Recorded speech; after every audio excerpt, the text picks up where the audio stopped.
What's up, YouTube? This is Speak the Merc coming at you with another deck profile. About 30 to 45 minutes ago, I was doing an Arrow Mage deck profile for you guys to show that I was going to take to Arlington this weekend. Now I'm going to show you the second deck that I'm going to be taking just in case if I decide to change things up in between then and now. Like I said, Arrow Mages was more of my control build. This is going to be more my aggressive build of a different deck. This is called... everyone knows of DDDs. In the OCG right now, they're actually really, really good. I'm just waiting for that new support to come out here so I can, rev it up a little bit more. But as of for right now, this is going to be the deck profile that I will take. It's still really good. I did win my locals, and this did beat everybody on my team with this weekend. So let's get right into it. All right. So first off, with every DDD build, you have to have these cards. The Triple Kepler. He searches your contracts, and he gets stuff back from your extra deck, all your pendulum monsters. But really, I only use him to get the contracts, and that's pretty much it.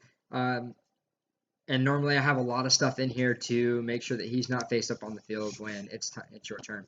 This is a very two-turn build, like I will kill you within 2 turns, sort of thing. And then the Triple Ragnarok. This is your main guy of the deck. He is your monster reborn no matter where at. If he's special summoned, you could special summon a DDD monster from your grave. Or, if there's something you can't get over, you can tribute a dark monster and then banish one of their cards. So, banish one of their monsters. So he's really good at getting over stuff. He's a 3K defense, 2200 attack, and he's how I get my rank 8 plays most of the time. And then I run the double Leonidas. I used to run 3. I'm thinking about going back to 3, but the 2 right now is great. The 2, it just saves me from dying, and it's another rank 7 target, so why not? And then I run the 1 DDT Savick Thomas. His play is really, really good. If he special summon, when he special summon once per turn, I can destroy something in my pendulum scale and special summon a level 8 from my deck. That is, his effects are negated, but it's a quick rank 8 play. If he's in the pendulum zone, he does the same thing as Kepler when he's normal summoned. So it's good to just have one of him, not really 2. Those are all the pendulums I'm playing right now. These are the other DDs, the triple slimes, the triple swirl slime, and the triple necro slime. And this early build before the new support comes out, this is a mandatory. When the new support comes out, you could probably bump necro to 2, but for right now, I'm playing 3. This, if this is in your hand, you can send this and another DDD monster to the grave and special summon and fusion summon pretty much. And then you can banish him from your grave and special summon a DDD monster from your hand. So he's really utility. This guy should be in every DDD deck no matter what. This guy, if he's in the graveyard, you can banish him and another DDD and fusion. So he's a miracle fusion, and this guy is just stupid. So, and then I run the 1 Berkhemet for another name, plus the 1 level 4 rank, whatever I go into. I don't really do the level 4 rank 4 that much, but I use him for another name just in case I don't want to get rid of something out of my grave. Now this part of the build is where everyone looks at me differently because that is all the DDD monsters I use right there. Nothing else. No Galeos, nothing like that. I play double Gofu of Blackwing. People look at me very differently when I play this card, only because it's a Blackwing monster. But I like him because he's a dark, he's a tuner, and level 5. So if I have a Kepler, if I have a Kepler in hand and I know I'm going to search for a contract this turn, I'm going to special summon this guy, right? And I don't usually use his effect to get the 2 tokens because I can't use him for a synchro summon. I'll normal summon, get my contract, and go into a sync 6 right there, just to get rid of the Kepler, because I don't want a 0 attack point in attack mode on your turn. There's no way that's going to happen. So I run 2 of those for mainly that reason. Plus, he's just really good at defense. If I really need him in defense, I will do that and do the tokens, just to stall a little bit. But, like I said, I get a lot of weird looks. Now, I know what you're going to say about this. This is a proxy. These are supposed to be Vanity's Fiend. Vanities will stop everyone from special summoning. It is a dark level 5, I think, a level 6. But I don't have them right now. Right now, I was using Majesty's Fiends, but I don't like Majesty's Fiend in this deck because it stops all card effects, including my Kepler. Special summoning, not a big deal. I don't really have to special summon all the time, because normally when I tribute summon, I'll already have the special summon monsters on field that I need. So this is just to stop a lot of other special summoning decks, but like I said, they're on the way still. Then in my tuners, I run one Jet Synchron and one Gloat Bulb. These are the only two tuners, and I mean, the new support with Lamia will help me out a great, because Lamia does the same thing he does, pretty close to it, just with DDD in its name. Gloat Bulb, everyone knows what that does. This just helps me get into my synchro plays. So that's it for all the monsters. For the spells, I run the triple Dark Contract with the Gate. This searches all the DDD monsters. This is searchable by Kepler. Then I run the one contract with Swamp. I want to run two just because in case they get rid of this, but normally I don't even like looking for that most of the time, unless I have to go into the big dude, unless I have to go into my big fusion. So I only run one right now. I run double Allure. I don't know about bumping this up to 3 because of the new ban list, because I don't run a lot of monsters yet. I run a good amount of monsters, and they're all dark. So I just don't know 100% about banishing a whole lot of my stuff. Yes, I can get it back, but right now I think 2 is good enough because it gets me what I need when I need it. So why not? The one Regeki to kill, whiteboard. One Twin Twister. Where Art Thou? When Kepler's on the board, I can search again. Or even one of the, if I do have this in the hand, I have just a Gofu, I can use one of the tokens as this. The Foolish Barrel to dump what I need. The Creature Swap to get rid of the Kepler or tokens or whatever else. I can switch it out for a bigger monster that you have. The Soul Charge to get everything back. 1-for-1 to get Kepler on the build to search without normal summoning. Mass Change because Danclaw is a thing. And then that's all my spells. I run a lot of 1 spells. For my traps, I only run 4. The one Contract with the Witch, this is my continuous MST. It's really good. Plus on my opponent's turn, he gets all my fiends a plus 1,000. So say I have a Vanity's Fiend, it's now a 3,400 on your turn. So good luck getting over it. Then I run my Solemn Brigade. I know this isn't Solemn Strikes, but I love my Solemn Scoldings and my Solemn Warning. Like I said, there's not a whole lot of stuff in here that I'll set, but so these are very easy to just have the only one set on the field, and the Solemn Warning because you can't really not play Solemn Warning. So that's the deck. I might be missing 1 or 2 cards, but I mean, mostly that's it. I'm pretty sure this is a 40-card deck. I haven't really counted right now. I'm not going to. But I mean, it's a really good build. It did really good at locals this weekend. I only lost one game.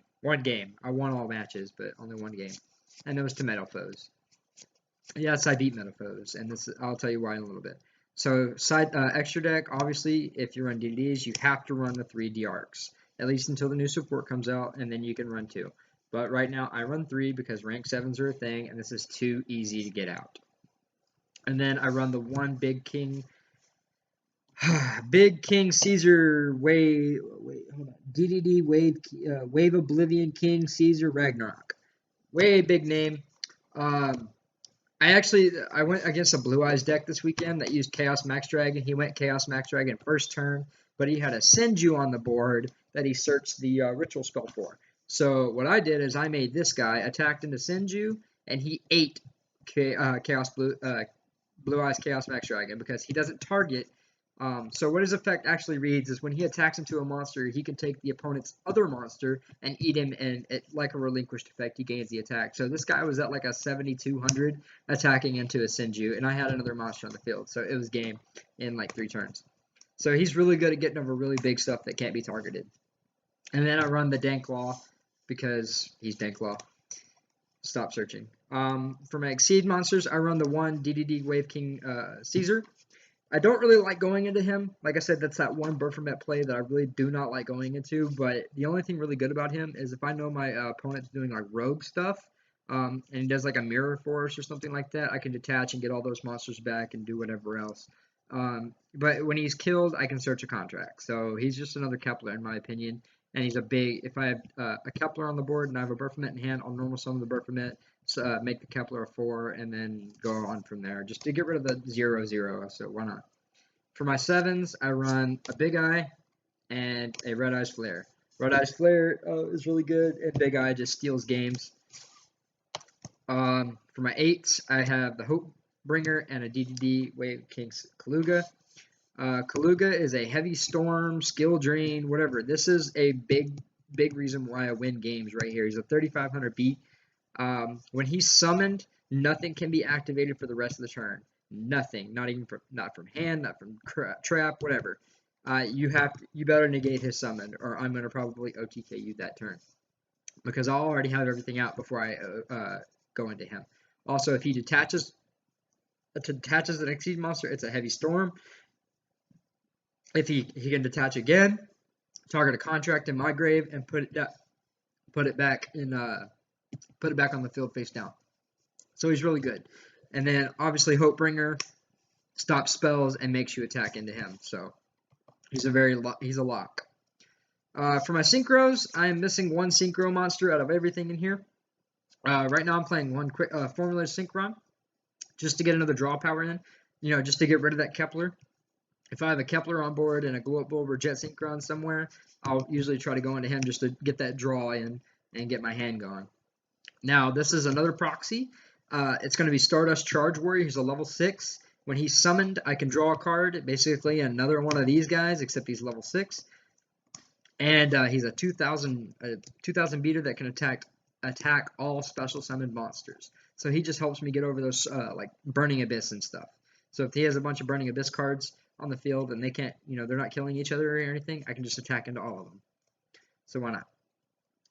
And then I run one Odd Eyes Meteor Burst because I can do a lot of plays with, like putting Ragnarok in the scale, going to him, summon Ragnarok summon from grave, and I can go off like that. And he's obviously a material for one of the 7s if I need it.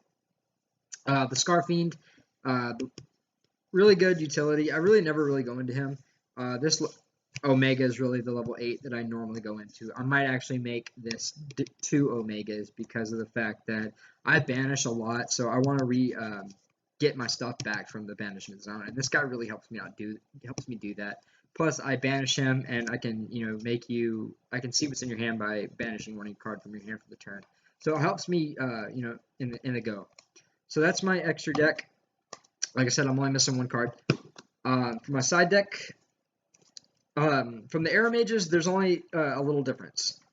The only difference is I took out the Imperial Iron Walls from Arrow Mages and added Chaos Hunters instead, so that I can banish, but you can't. Therefore, and plus this is really good against Cosmo. It's a Fiend, so it still gets the contract from the Witch. It still gets that plus 1,000, so he'd be a 3,500 beater on the field, and why not? So. And he's a level 7, so it helps me get into those 7 plays if I need it as well. So that's why I run him. And then obviously, like I said, everything else is the same. So the triple Flying Sea for Burning Abyss, PK Fire. The double Majesty's Fiend. Like I said, this might be, I would rather have this sided than mained. I like Vanities better, but I still have this just in case. The double Twin Twister to get rid of stuff. The triple Anti-Spell Fragrance. And the double Rivalry Warlords. Everything's Fiend, so this helps me again. I'm not really big on archetypes, but I'm running 2 archetype decks, but I really like the same types. I like the same types sort of stuff. So anyway, that's my DDD Deck profile. I hope you guys liked it. I'm sorry about the proxies. I promise they're in the mail. I just got a bunch of cards today in, so I just fixed up the decks and did these deck profiles for you. So let me know what you think, and if anything I should change or add. My name is Speak the Merc, and I'll be at Arlington this weekend. So if you see me, you see me. I will be with my team. All right, guys. Hope to see you there.